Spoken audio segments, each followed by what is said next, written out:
พี่น้องอุ้ยถึกลายตัวนี้เด้อว้าวลายเว้ยพี่น้องเบิ้งโอ้โหโอ้ยลายเติบโน่นี่เบิ้งมันก็ได้ประมาณนี้เนาะโอ้ยซึ่งต้นไทยสบายดีพ่อแม่พี่น้องป้องป่ายหมดสุขุนเอามาในมื้อนี้มาอยู่กับบ่าวข้าเจ้าในสองโผกระดูกสานแนวสินเก่าสินเคยนะฮะพ่อแม่พี่น้องเอาหลังจากที่ห่างหายกันมาโดนเนาะซึ่งเดี๋ยวนี้บ่าวข้าเจ้าก็มาบ้านแล้วบ่ได้เฮ็ดเวียกอยู่เวียงเลยเนาะพี่น้องเอาซึ่งมื้อนี้บ่าวข้าเจ้าก็สิมาพาพี่น้องกับดักตัวบูมเนาะเอาว่ามันสิเป็นแนวใดเนาะทุกคนพวกเฮาไปเบิ่งนํกันเนาะนี่เนาะพี่น้องอุปกรณ์ของเฮาก็จะมีเหล้าไห้เนาะเหล้าไห้อันเฮากินแล้วเนาะอันนี้นี่แล้วก็มีขวดพลาสติกเนาะเพราะว่าเฮาสิตัดเครื่องกลางนี่เนาะพี่น้องนี่ขวดน้ำดื่มเฮาสิตัดเครื่องกลางนี่แล้วก็เฮาสิเจาะให้เป็นหูนี่เนาะแล้วก็เอาไม้เสียบใส่แนวนี้เนาะเปิดเนาะพี่น้องนี่เอาไม้เสียบใส่แนวนี้เนาะแล้วก็ต่อไปเฮาก็สิเอาอันเหล้านี่เนาะเบิ่งเหล้าไห้นี้ใส่ในนี่เนาะแล้วเฮาก็นี่ใส่ในโอ้ยใส่ในขวดพลาสติกน้ำดื่มนี่เนาะแล้วก็ต่อไปเฮาก็เอาไปเซในน้ำเนาะถ้ามืออื่นเฮาก็สิมายามเนาะไม่ยามตอนเช้าเนาะแต่ว่าถ้าว่าเฮาขยันเนาะเฮาสิไปยามตอนกลางคืนเลยแต่ว่าถ้าเฮาแบบเฮาบ่ขยันเฮาขี้คร้านไปตอนกลางคืนยันมันหนาวมันหยังหั่นน่ะเฮาก็ไปยามตอนเช้าเลยเนาะเอาแล้วเฮาไปเฮ็ดนำกันเลยเนาะเอาเราใส่ในตุ่มน้ำดื่มนำกันในตุ่มน้ำดื่มนำกันเนาะทุกคนซึ่งบ่าวเขาเจ้ามาในมื้อนี้ก็ไม่สิมาคนเดียวเนาะมีบ่าวเขาเจ้ามากับเด็กน้อยเนาะนี่เบิ่งเขาเจ้าก็กำลังเอาไม้ซดใส่ในขวดน้ำดื่มเนาะแล้วก็เอาอันเหล้าไห้หันบรรจุใส่ในขวดน้ำดื่มเนาะ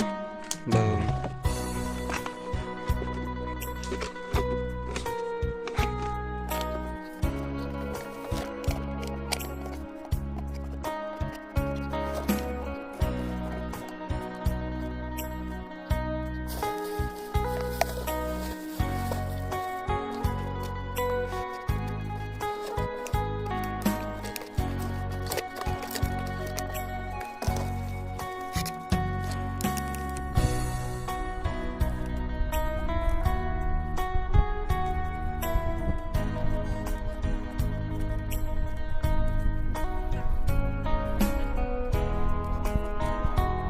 ซึ่งเดี๋ยวนี้บ่าวเขาเจ้าก็เอาเหล้าไห้หันมาบรรจุในขวดน้ำดื่มนี่เนาะพี่น้องเสร็จสิ้นเป็นทีเรียบร้อยแล้วเนาะซึ่งต่อไปเฮาก็สิเอา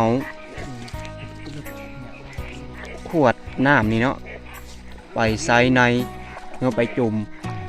ใส่ในวังน้ำเนาะเอาไปกันเลยทุกคน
คือโลกโตมาครับอยากสวย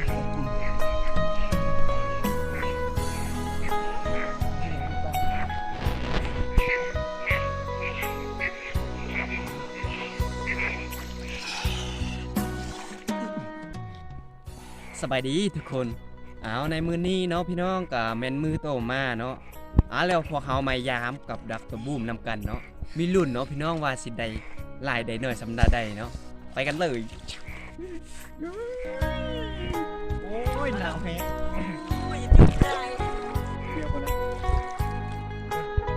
โอ้ยหนาว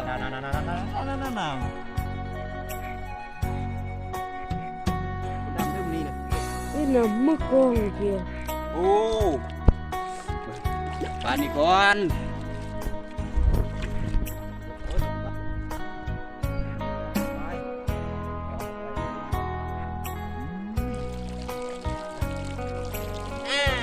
น้องอะไรพวกอ่ะอีคำตุ้งอาที่กี่ Ôi,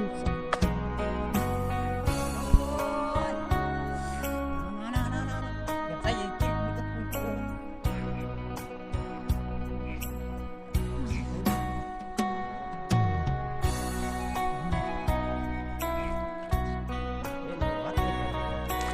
Gặp được ít Phút hai cơm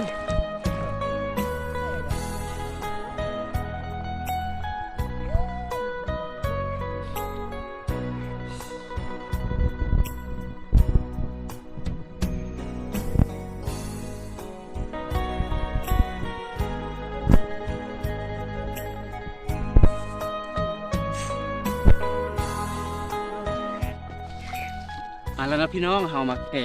เบิ่งนำกันเนาะมีรุ่นเนาะว่าสิได้ลายได้หน่อยสำใดเนาะเดี๋ยวเบิ่งกันดีก่อนเจียวอย่าดีไปจ้ะอุ้ยบ่ถึกเลยอันนี้ไว้ถึกตัวเดียว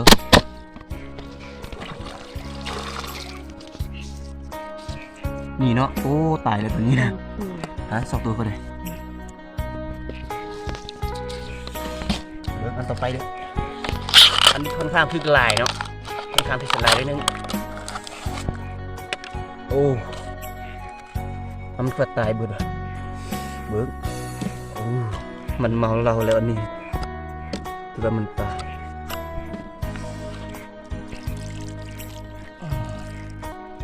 โ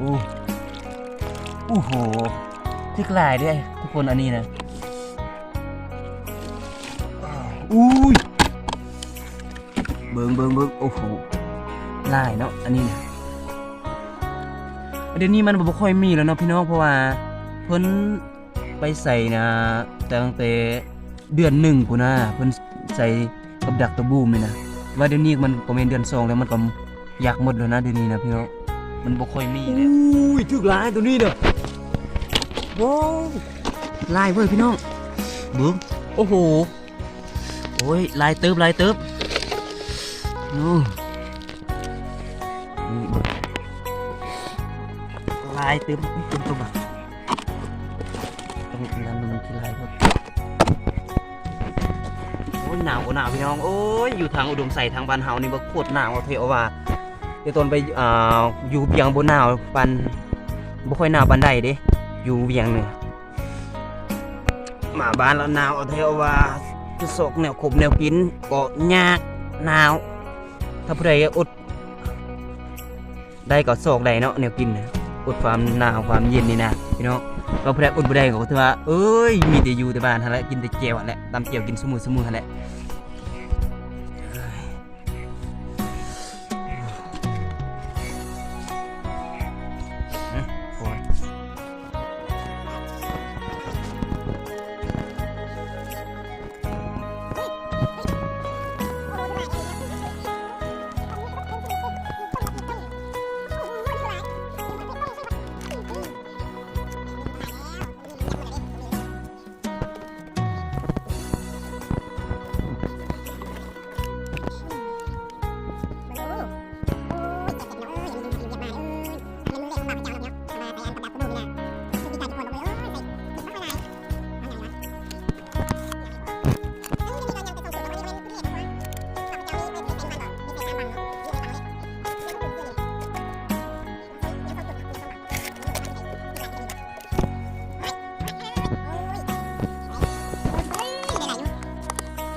ยุบยืนนกแบบมัก โอ้ไม่กล้อง โอ้โหลายอยู่เนาะพี่น้องอะไรเนี่ยโอ้ยมันสิโอ้ละน่าแท้กินแท้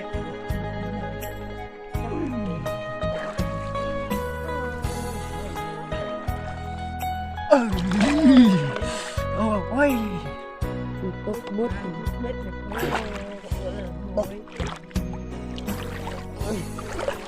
เป็นอันนี้ก่อนตกมดพี่น้องโอ้ยหนาวเที่ยวอ่ะงามเศร้าตรู ลงมือ ไป มองจากนั้น โอ้หนาวแท้ ปิดเลยโอ้โห บ่เป็นดอกบ่เป็นดอกโลดเอาบ่ได้แล้วจะสิเจอกัน อีกอยู่เส้นนิ้วขัดวัด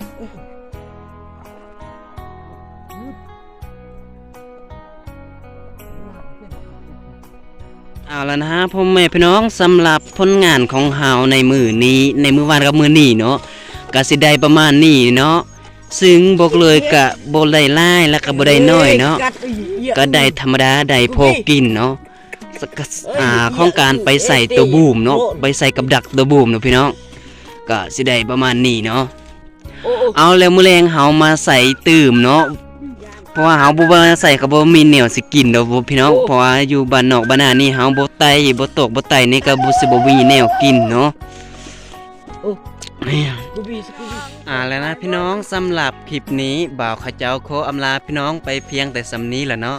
แล้วค่อยมาพบกันใหม่ในคลิปหน้าแหละเนาะถ้าพ่อแม่พี่น้องท่านใดเข้ามารับชมรับเบิ่งคลิปของบ่าวเขาเจ้านี้แต่ต้นจนจบแล้วก็ฝากช่วยกันกดไลค์กดติดตามให้กับช่องของบ่าวเขาเจ้าเด้อ